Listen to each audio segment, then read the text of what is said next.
Alright, so welcome to another PBN Mastery video, and what I want to talk about in this video is registering domains and what to put into the Whois database. So there is something kind of cool you can do firstly. So one thing a lot of people do, and I realized that I can't do this. If I want to fake the Whois information, I need the billing information to be in my company details because I have a real business and I need my business name to be on all the invoices and stuff. Now, you can still do that. When you register domains, pretty much every provider, you can have different billing details than you have to the Whois information. So the registration, the technical, and all that sort of stuff that goes into the Whois database, that can be completely different to the billing details of who it's billed to. You can do that with practically every single registrar. In a while, I think I've seen one that didn't allow me to do that, but pretty much all of them you can do that, so don't worry about that. If you want to register it in your real business name and you want to have like fake Whois information in the database,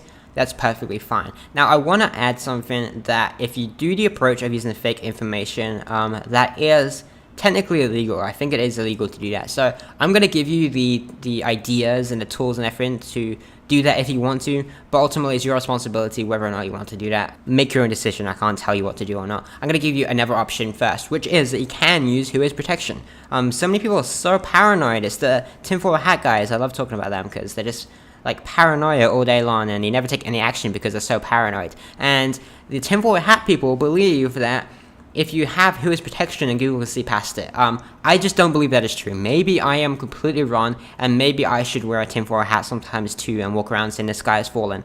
But while they're all walking around thinking the sky's falling, not doing anything, I'm actually taking action. And if you want to just take action, I haven't found issues with using Whois protection. I think it's totally fine, so I wouldn't worry too much about it. Just remember to mix it up as per the last video, where it's like use different registrars and stuff, so it's not Whois protection with the same company all the same time, registered at the same time and everything like that. It is a very clear footprint, so you can use Whois protection. That's perfectly fine. It's not a problem. I use it quite a lot, especially with Namecheap, because they give it free to all their customers for the first year.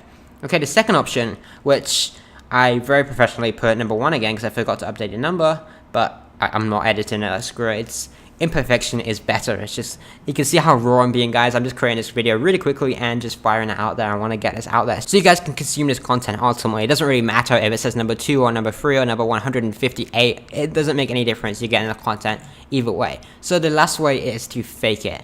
And faking it is illegal. Like we mentioned before, it is illegal, so this is your decision.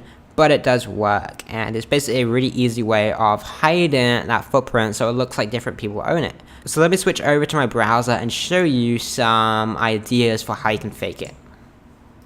Okay, so I'm on my browser now, and I've got a website open called fakenamegenerator.com. Now, if you are targeting the US, so if you have .com domains, .net domains, when I say targeting the US, you can actually use these domains to target the UK or anywhere in the world, but if you have a US name, I'm going to say US, I just mean owned by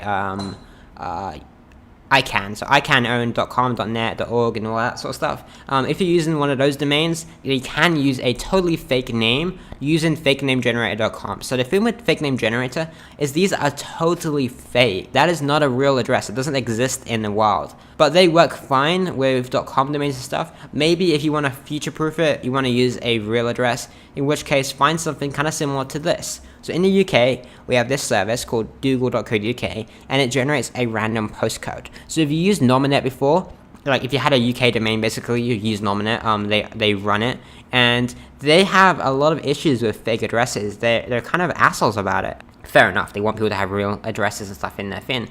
So what you need to do is you want to use something like this, and all you have to do is click generate a random postcode, or create even, and there you have a postcode, and you scroll down and you have an address. This is a real address, guys. If I throw this into Google, this is a real address. It exists. Kingswinford, West Midlands. There you have it. That's a real address. You can actually see an image of the person's house coming up, which is kind of freaky there.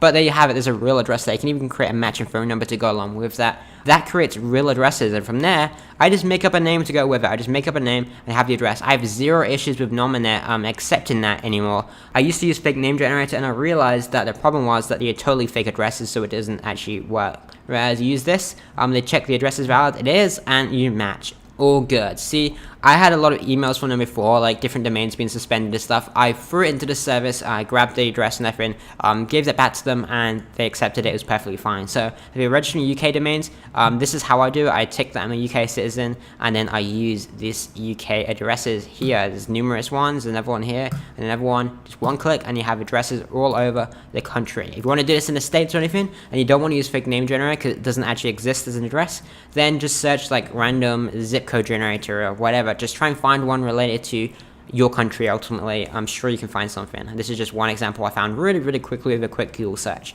So there you have it, guys. That is what I recommend for Whois information. Either you fake it, which again is illegal, so it's entirely your decision whether or not you do that, or you use Whois protection. Entirely your decision. You make your own decisions on what you want to do. I'm just presenting the options to you and giving you the necessary information so you can do both of them. Make your own decisions, try it out, and I'll see you in the next video.